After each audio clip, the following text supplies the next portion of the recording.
Dan saudara, pembekalan para menteri di Akademi Militer menjadi salah satu upaya Presiden Prabowo Subianto memastikan kabinetnya berjalan sesuai dengan pace-nya.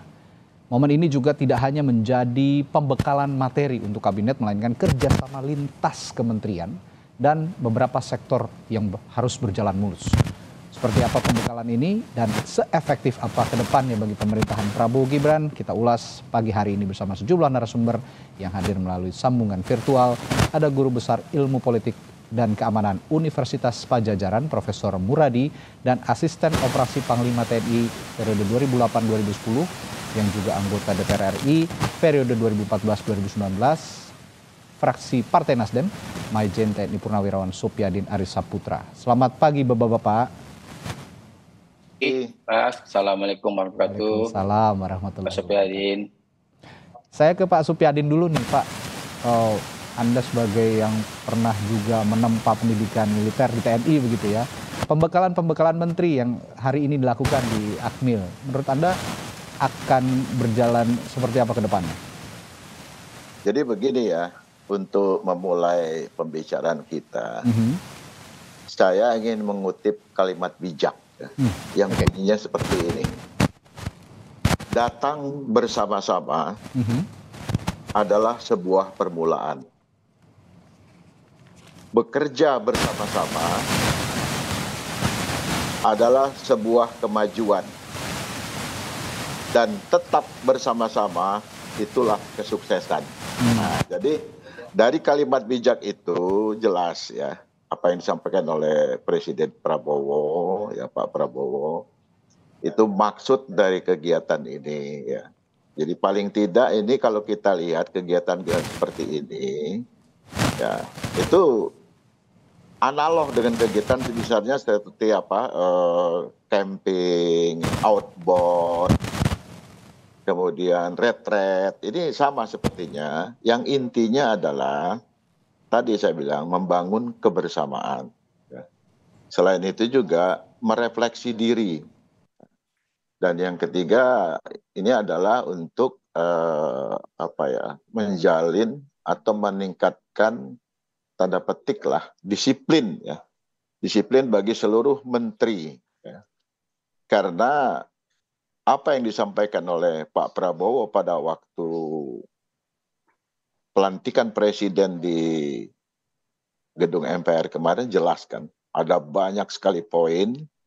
Ya intinya satu masalah korupsi, kemudian masalah kemiskinan, kemudian juga ada masalah-masalah pendidikan, ya, masalah-masalah rakyat, yang intinya adalah bagaimana pemerintah ini ke depan bisa membangun dengan antara lain adalah membasmi korupsi yang utama dulu.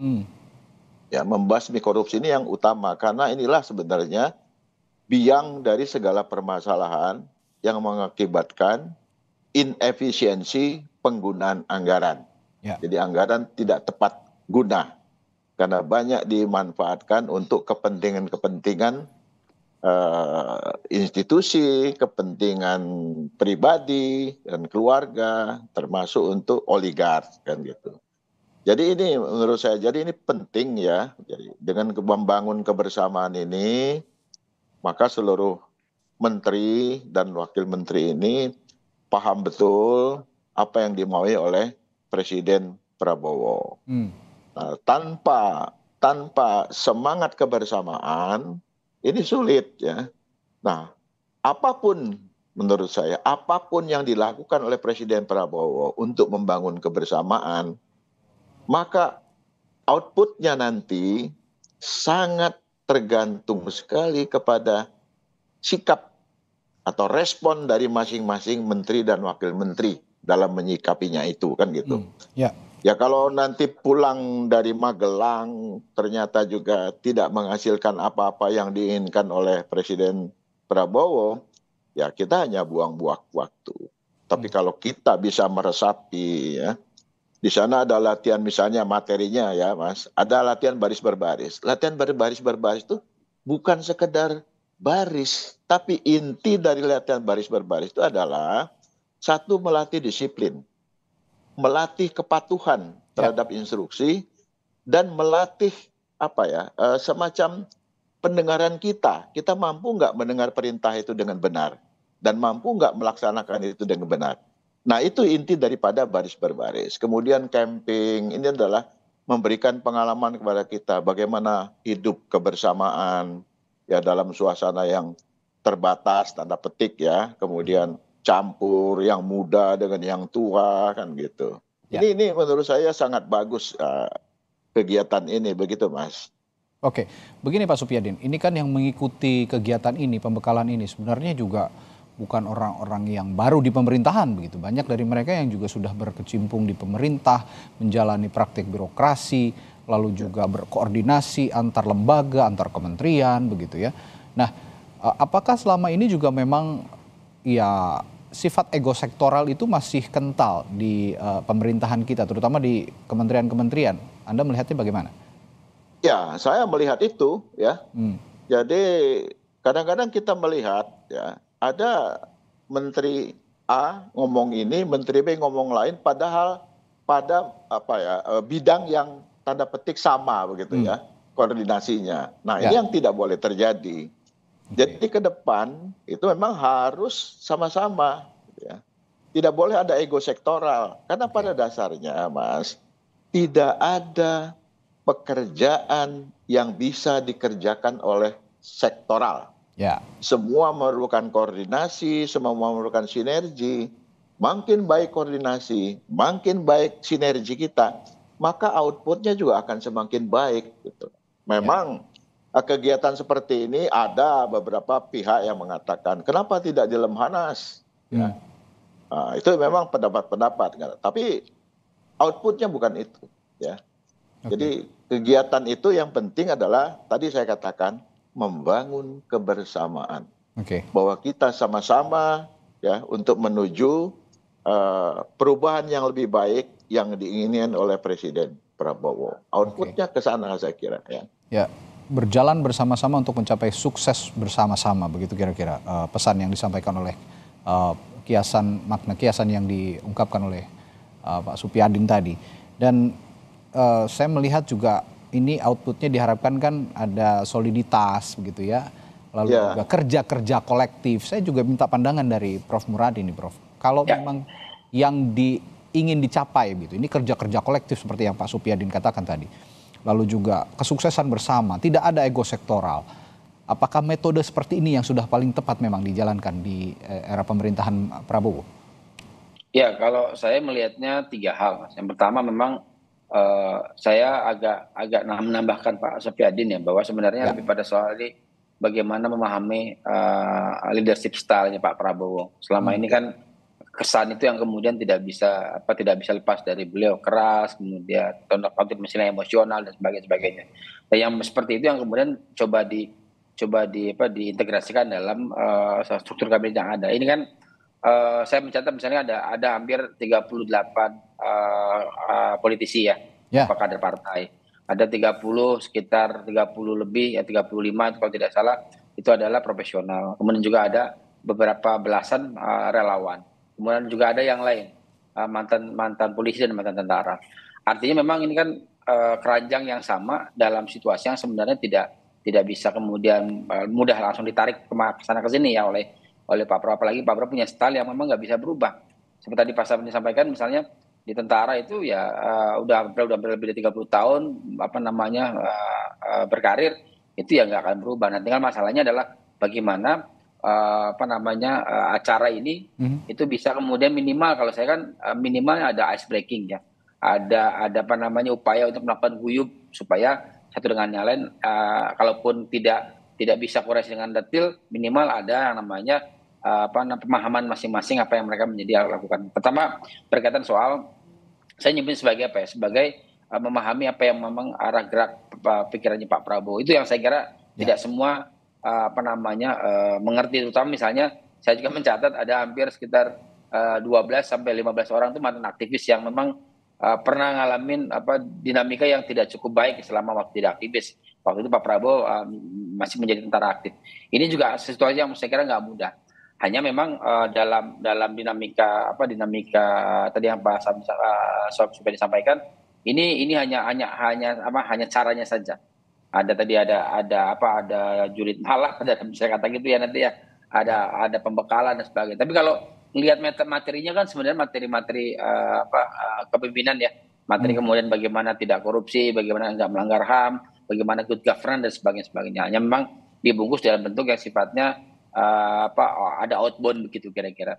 Saya sih masih melihatnya, saya pribadi melihatnya masih dalam koridor yang normatif ya, belum sampai pada level misalnya kemarin sama-sama Pak Subyadin kemarin ada bilang ini ada militerisme dan sebagainya. Saya bilang ini tool saja supaya kemudian karena betapapun misalnya Pak Prabowo adalah mantan militer gitu, tapi beliau dipilih secara demokratis dalam konteks pemilu yang normatif gitu.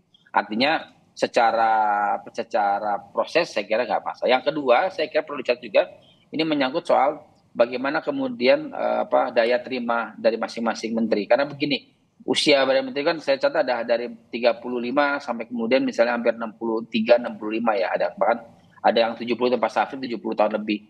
Ini kan rentang waktu yang secara gap knowledge, gap pemahaman dan sebagainya kan berbeda. Nah, ini juga saya kira dengan mengumpulkan dari banyak usia, banyak pemahaman segala macam bisa kemudian bareng-bareng. Nah, yang terakhir saya kira penting untuk dicatat sebenarnya ini lebih ke soal apakah menteri kabinet ini bisa kemudian memahami betul apa yang menjadi target. Itu penting karena begini, target Pak Prabowo kan dalam contoh misalnya soal ekonomi aja ya. Tadi Pak Sofian kan soal politik dan korupsi ya. Kalau saya lihat secara ekonomi aja misalnya ingin 8% pertumbuhan. Saya kira bukan main-main itu dengan kabinet yang gemuk, dengan orang-orang yang kemudian dari berbagai latar belakang, tidak mudah untuk kemudian bisa mendorong proses itu ke arah sana. Ya, Prof, begini, saya teringat beberapa waktu sebelum dilantik ini Prabowo Subianto sempat mengatakan jangan coba-coba ini masing-masing menteri nanti cari uang dari APBN. Saya masih ingat pernyataan beliau seperti itu. Dan tadi Anda menyinggung juga soal 38 kementerian yang dipimpin oleh menteri dari partai politik. Belum lagi juga yang dari kalangan profesional dan juga relawan. Ini kan punya isi kepala yang berbeda-beda. Punya juga tujuan yang berbeda-beda sepertinya. Tapi sepertinya dengan momen ini, kalau Anda mengatakan momen ini normatif, tapi publik banyak juga yang menganggap bahwa momen ini adalah yang tidak biasa. Momen yang juga dianggap bisa menyatukan isi kepala mereka masing-masing disamakan dengan isi kepalanya Pak Presiden. Jadi satu visi begitu. Nah, kalau begini caranya dengan tujuan yang tadi Anda juga sempat singgung soal gerakan anti korupsi dan segala macam di dalam tubuh kementerian. Ini apakah juga satu hal yang positif sebenarnya untuk bisa dijalankan 5 tahun ke depan dan mungkin ini akan dilakukan secara periodik begitu? Dalam waktu 3-4 hari kan nggak bisa ngubah orang ya. Ini kan apalagi misalnya kemarin ada ini brainwashing anggota kabinet menjadi militer gitu ya Pak Sofiadin. Saya bilang namanya brainwashing itu bisa 6 bulan, 6 tahun dan sebagainya. Dalam waktu 3 hari, 4 apalagi usianya rentang usianya juga variatif ya dari 35 sampai kemudian 70 tahun. Itu poin pertama. Jadi saya kira kalau dikaitkan misalnya akan nggak boleh ngambil dari APBN, saya harus mencatat juga bahwa ada 3-4 menteri yang kemudian masih tersangkut hukum. Ini saya kira perlu dicatat juga bahwa komitmen Pak Prabowo bahwa kalau nanti tiba-tiba ada hal yang kemudian memproses, saya kira Pak Prabowo harus kemudian konsisten di situ. Artinya ini linear dengan target dari acara ini. Artinya apa, acara ini adalah ingin menyatukan visi supaya kabinetnya jauh dari praktek-praktek yang lampau kan gitu kira-kira. Tapi bukan berarti kemudian yang lampau yang ikut sekarang yang lagi diproses itu kemudian tidak bisa diproses gitu. Itu yang perlu dicatat juga oleh publik bahwa langkah ini untuk upaya untuk kemudian membersihkan, menyatukan irama dan sebagainya, tapi juga tidak bisa kemudian hal-hal yang sifatnya mengganggu itu dibiarkan. Jadi maksud saya yang penting sebenarnya pembekalannya juga ada beberapa kata kunci, misalnya tadi soal penegakan hukum, soal anti korupsi, kemudian misalnya good governance dan sebagainya, itu menjadi salah satu kata kunci. Jika nanti di perjalanan tiba-tiba ada yang aneh-aneh, ada yang kemudian mengalami proses di masa lalu gitu ya, maka saya kira komitmen Pak Prabowo harus kemudian didorong. Karena apa? Karena salah satu bentuk dari menggunakan Akmil itu kan, kalau Pak Sofiadin sebagai alumni di sana, harusnya itu betul-betul patriotik ya. Jadi nggak boleh lagi misalnya melakukan tindakan yang yang mencederai semangat publik, mencederai dan mengkhianati dalam kutip ya, tujuan dari Republik ini, begitu Mas. Oke, saya garis bawahi kalimat tindakan patriotik ini yang juga salah satunya yang akan dituju sepertinya dari Presiden Prabowo Subianto kepada para menterinya supaya patuh begitu ya kepada instruksi, disiplin terhadap pekerjaan dan komitmen terhadap apa yang dicanangkan sebagai program-program yang tertuang dalam asca citanya Pak Prabowo juga. Nah, saya ke Pak Supyadin lagi, Pak Supyadin, kalau ini saya lebih ke teknis yang berada di dalam Akmil gitu ya. Anda sebagai orang yang pernah ada di sana juga begitu. Saya ingin tahu dan mungkin juga pemirsa juga ingin tahu sebenarnya apa saja sih yang pengembangan yang biasa dilakukan di dalam Akademi Militer yang bisa diterapkan juga di kegiatan hari ini, pembekalan kepada para menteri. Tapi jangan dijawab dulu ya Pak Supyadin. Saya akan tanyakan itu juga nanti setelah jeda di Sapa Indonesia Pagi. Ya, saya tadi sempat bertanya sebelum jeda kepada Majen TNI Purnawirawan Supyadin Arisaputra yang pernah ditempa juga pendidikan militer begitu di Akmil Angkatan 74 ya Pak Supyadin ya. Ya, waktu itu Angkatan 74, nah saya 75. Oh 75, sorry, mohon maaf. Ya. Angkatan Akmil 75, nah kita juga pengen tahu sih sebenarnya di internal Akmil itu sebenarnya metode-metode pembelajaran apa saja sih yang didapatkan dan konteksnya yang dikaitkan dengan pembekalan para menteri ini yang paling efektif untuk diberikan sebenarnya apa saja Pak? Ya kalau secara umum ada 3 ya. Okay. Ada 3 materi yang diberikan di Akmil itu ya untuk para taruna ya. Yaitu pembekalan mental, ya, kemudian pembekalan jasmani, dan pembekalan intelektual. Oke. Nah, itu 3. Jadi 3 itu namanya 3 pilar dalam pembentukan di AKABRI itu hanya 3 itu aja, intelektual, mental, dan jasmani. Jadi harus benar-benar siapkan. Dan dari semua itu sebenarnya apa yang dilakukan di Akmil itu adalah membangun kebersamaan. Kita sejak masuk itu tidak bisa lagi hidup sendiri, Mas. Tidur bersama-sama di barak yang luas ya, yang isinya kira-kira hampir 30-40 orang satu barak itu. Barak zaman itu, kalau sekarang ada flat kan gitu. Kemudian ya bagaimana makan juga harus bersama-sama. Menuju tempat makan tidak boleh sendiri-sendiri, harus bersama-sama. Nah inilah yang saya lihat ya seperti ini. Nanti di awal kan saya bilang ya, ada filosofi yang mengatakan datang bersama-sama adalah sebuah permulaan. Ya, bekerja bersama-sama adalah sebuah kemajuan dan tetap bersama-sama itulah kesuksesan. Nah, kita lihat Mas, apa yang dilakukan oleh Pak Prabowo. Semua berangkat bersama, menterinya tidak boleh pakai mobil sendiri-sendiri. Ya, diberikan pakaian yang sama, kemudian topi yang sama, naik pesawat yang sama ya. Ya, para menteri ini kemudian dari bandara mereka juga diberangkatkan bersama-sama pakai bus. Jadi tidak ada. Kalau yang lain-lain kan dulu kan bisa datang sendiri-sendiri. Iya betul, sendiri-sendiri. Tepat waktu. Nah ini contoh bagaimana membangun kebersamaan itu dari awal. Ya. Nah kita kembali kepada manajemen organisasi ya Mas Armi. Organisasi itu adalah sekumpulan orang-orang yang dibentuk atas kemauan bersama dan untuk mencapai tujuan yang telah ditetapkan bersama. Nah ini ya. Ini fondasi dari sebuah organisasi. Jadi apa yang dilakukan oleh Pak Prabowo itu beliau konsisten. Ini saya bentuk kabinet. Tapi saya harus bagaimana semua anggota kabinet sama ya visinya untuk mendukung tujuan yang telah ditetapkan bersama. Tidak ada lagi visi menteri, yang adalah visi presiden. Nah, jadi begitu Mas. Jadi ini intinya kebersamaan. Ya. Inti semua ini dari kebersamaan, termasuk juga yang dilakukan Pak Prabowo adalah menyeragamkan pakaian para menteri semua. Nah, yang dipakai ini adalah pakaian, kalau saya tidak salah, koreksi kalau tidak salah, ini komponen cadangan ya, Pak Supyadin ya, saya lihat Nah, maknanya apa sih Pak Supyadin dari seragam komponen cadangan ini untuk para menteri? Ada makna khusus nggak kalau Anda melihatnya? Oh enggak, itu bukan seragam komponen cadangan. Bukan ya? Itu memang seragam TNI. Oh, seragam TNI secara umum gitu. Ya, itu loreng baru TNI seperti itu. Oke, ini saya dikoreksi langsung oleh Pak Supyadin. Oke, ini seragam TNI secara umum dan pasti juga punya makna yang punya makna yang tersendiri untuk tersirat pada publik begitu kira-kira untuk menyeragamkan para menteri. Baju yang kita pakai itu kan bisa mempengaruhi perilaku, Mas. Oke. Coba Mas Armi, pakaian jas dengan pakaian kaos oblong pakai sarung, beda nggak?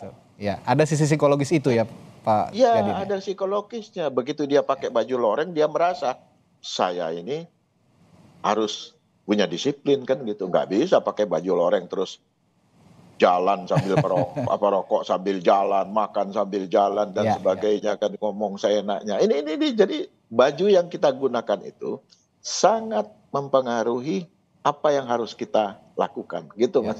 Mencerminkan kita juga harus bersikap bagaimana gitu ya. Betul. Iya. Nah, ini sangat menarik memang.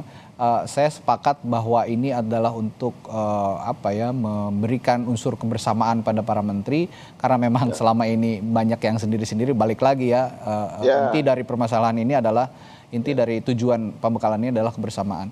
Nah, Prof Muradi, salah satu yang menarik dari koordinasi antar lintas kementerian kabinet ini bisa berjalan lancar. Salah satunya tadi kita sudah singgung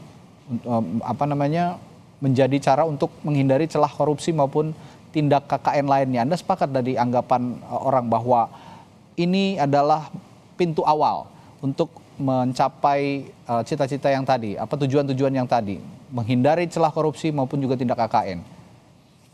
Ya, kalau di tempatnya di Akmil itu kan ada beberapa, mungkin nanti Pak Supyadin bisa nambahkan, ada beberapa moto-moto yang di jalan tuh memang membangun satu sikap, semangat, motivasi dan hal begitu aneh-aneh itu harus ingat, itu jadi kemudian tidak lagi bersikap aneh gitu kira-kira. Nah, maksud saya memang keberadaan saya tidak paham juga misalnya kenapa banyak publik mempermasalahkan ini. Kalau saya, karena betul saya sampaikan sama Pak Supyadin, ini kayak macam outbound, kemudian ice breaking dan sebagainya. Saya kira itu poin pentingnya, bahwa seragam yang digunakan, saya tidak merasa bahwa misalnya ini terjadi misalnya militerisasi gitu Pak. Ada semangat dan sebagainya. Tapi memang saya ngambil celah angle yang saya kira penting buat kita semua, bahwa menteri Pak Prabowo itu dari 109 itu menteri wakil menteri, ada yang pernah jadi menteri di zamannya Pak Soeharto. Ada yang pernah jadi menteri zamannya Pak SBY. Ada menteri zamannya Pak Jokowi. Nah, 3 karakternya kan beda-beda nih. Mungkin Pak Prabowo mungkin agak mirip dengan misalnya dengan mantan mertuanya Pak Harto misalnya katakan. Tapi misalnya Pak SBY yang backgroundnya militer, dia tidak mencoba untuk menggunakan pendekatan manajemen militer ya, yang dalam upaya untuk menjalankan kepemimpinan beliau sebagai presiden di era beliau gitu. Nah, sekarang mungkin hal yang baru, kenapa Pak Prabowo mencoba menggunakan pendekatan sense of militer yang beliau punya selama 30-an tahun lebih, itu kemudian dalam bentuk mencapai tujuan dalam konteks kabinet merah putih ini. Itu poin pentingnya. Nah, kalaupun misalnya ada kekhawatiran yang lain-lain, saya kira memang akhirnya waktu yang akan menjawab itu. Jadi misalnya saya sebutnya misalnya model orang-orang yang kemudian teridentifikasi punya masalah di masa lalu, ya beliau harus punya komitmen misalnya KPK, Kejaksaan maupun Kepolisian untuk memproses secara hukum, misalnya kalau ternyata ada hal yang dianggap merugikan negara dalam konteks menjalankan fungsi-fungsi kenegaraan. Yang kedua, keberadaan mereka di sana lebih pada soal membangun guyup dan memahami betul apa yang dimaui presiden. Karena kita tahu misalnya zaman Pak Jokowi yang informal approach ya, tidak terlalu formal dan sebagainya, itu kan sesuatu yang 10 tahun terakhir menjadi bagian penting dari perjalanan Republik ini. Nah, zaman Pak Prabowo mungkin pengen punya style sendiri. Saya kira publik akan menilai apakah ini lebih efektif yang mana, apakah model-model Pak Jokowi, model Pak SBY atau Pak Harto, bahkan model Bung Karno dulu ya, zaman dulu, atau Pak Gus Dur sebagainya, atau bahkan Bu Mega punya style yang masing-masing presiden punya cara untuk bisa mencapai tujuan dan target dari apa yang menjadi keinginan dari kabinet yang beliau pimpin. Terlepas dari itu, saya kira kita akan tunggu misalnya dalam waktu 3 sampai 6 bulan, apakah ini efektif atau tidak, atau malah sebaliknya begitu kira-kira. Ya, Prof, kalau saya menangkapnya begini, ini juga saya juga akan minta pendapat Anda. Tapi kalau saya menangkapnya begini, Pak Prabowo ini sekarang di beberapa hari memang masih baru, tapi sudah terlihat menurut saya nih, ini humanis ke rakyat, humanis ke masyarakat, tapi disiplin dan tegas ke pejabat-pejabat dan juga termasuk ke kabinetnya. Kesan ini yang kemudian publik melihatnya seperti itu dalam beberapa hari belakangan kepada sosok Presiden Prabowo Subianto. Anda punya kesan yang sama atau ada yang berbeda dari kepemimpinan Pak Prabowo dalam beberapa hari ini? Ya, ada dua. Satu, sama tadi saya setuju bahwa memang berupaya untuk kemudian mendekatkan ya dengan cara yang berbeda. Kalau misalnya Pak Jokowi dengan model yang tanpa batas gitu, Pak Prabowo masih mungkin ada barrier, tapi berupaya untuk kemudian mendekat. Tapi kemudian satu yang saya kira di kabinet ini juga perlu saya menyebutnya perlu dirapikan betul, misalnya soal kemarin sempat polemik Sekap ya. Saya kira Pak Supyadin juga bukan mempertanyakan, menjadi di polemik. Kenapa? Karena misalnya Sekap di WhatsApp grup menteri misalnya memberikan tanda kutip ya, memberi instruksi untuk ini itu. Saya kira tidak pas ketika kita bicara Sekap, apalagi posisi Sekap misalnya diturunkan gereja dari menteri menjadi setara dengan misalnya deputi misalnya. Artinya memang yang model seperti itu juga perlu ditata lebih baik supaya selain kemudian punya makna populis di publik, tapi juga punya penegasan aturan yang jauh lebih bisa dipahami oleh macam saya dan Pak Supyadin, yang memang ini yang kayak gitu mungkin sepele, tapi di masa akan datang akan jadi masalah baru. Kenapa? Karena orang yang kemudian memberikan arahan akan baik misalnya selevel setnek kan gitu ya, supaya kemudian prosesnya jauh merasa teman-teman menteri dan wamen itu dihargai sebagai entitas politik. Kenapa? Karena saya bilang dua ini entitas politik yang memang berlatar belakang dari berbagai unsur, tapi kemudian punya entitas politik yang punya proud yang saya kira perlu dijaga juga supaya kerjanya jauh lebih efektif sebagaimana diharapkan Pak Prabowo sendiri. Oke. Nah ini terakhir saya ke Pak Supyadin.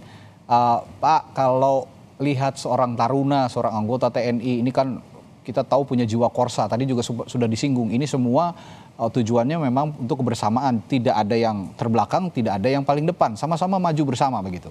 Nah, kalau dalam konteks ini kan kalau di TNI itu pendidikan semacam ini ataupun terapan metode seperti ini diterapkan tidak hanya di level pimpinan tapi sampai ke bawah begitu untuk menjaga kebersamaan itu.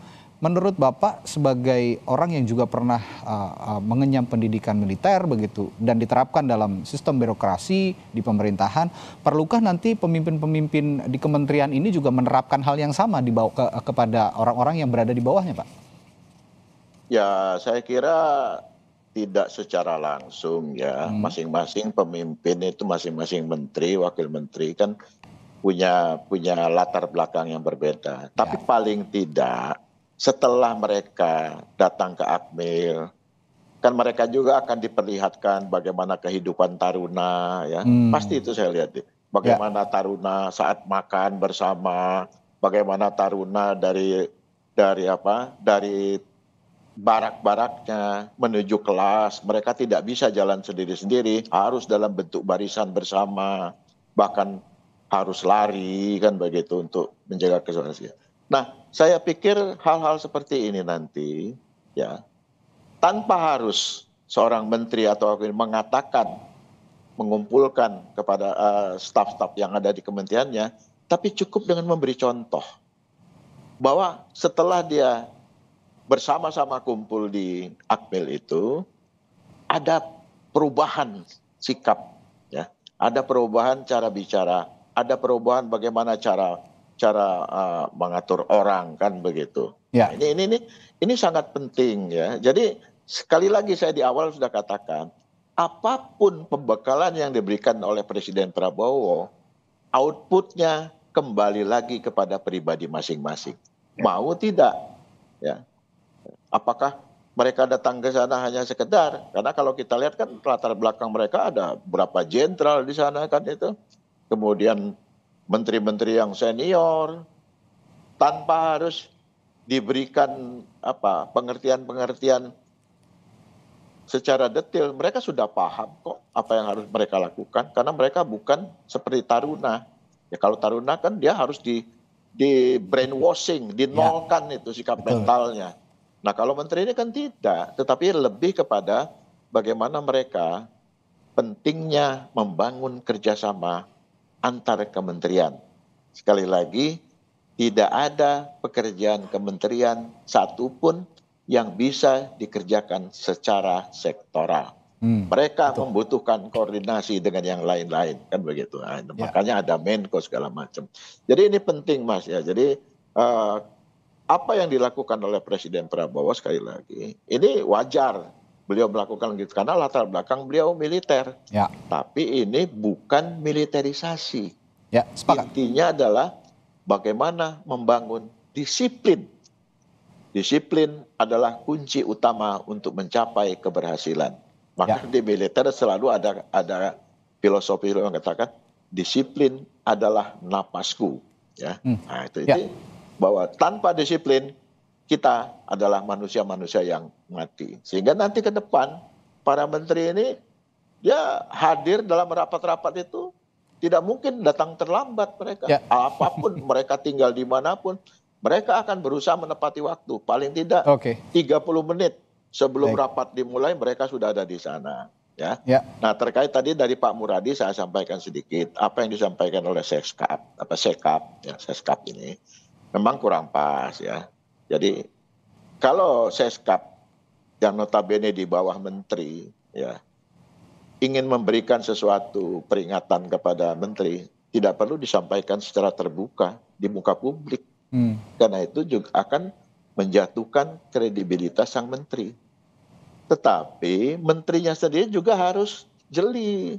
Kan ada 2 kasus kemarin itu Pak yang menonjol menurut saya.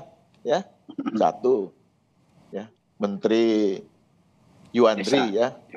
Ya, bagaimana membuat menggunakan surat SK Menteri untuk kumpul-kumpul keluarga ya.